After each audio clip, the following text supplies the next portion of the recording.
Azobdan qutulib qolmoqchimisiz? Olimlarni hurmat qiling. Qaysi azobdan, qaysi olimni deysizmi? Riyazus Solihin kitobida shunday hadis rivoyat qilingan ekan. Mazmuni quyidagicha. Payg'ambarimiz sollallohu alayhi vasallam ummatlaridan avval yashab o'tgan insonlar ichida bir yo'lto'sar qaroqchi bo'lgan ekan.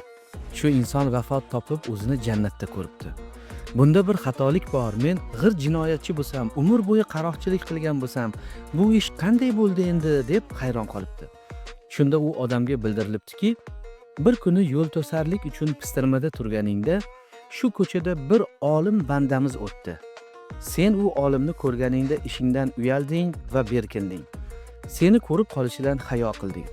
Shu olim qulimizga ko'rsatgan hayo sababingdan barcha gunohlaringni kechirdik. Deyilibdi. Qoyilmisiz? Olimlarga izzat hurmat ko'rsatsak, qutulib qolish imkoniyatimiz ko'payar ekan. Agar tadbirkor bo'lsangiz, sizga jamoangiz farosatini oshirish uchun InControl o'yinlarini tavsiya qilaman.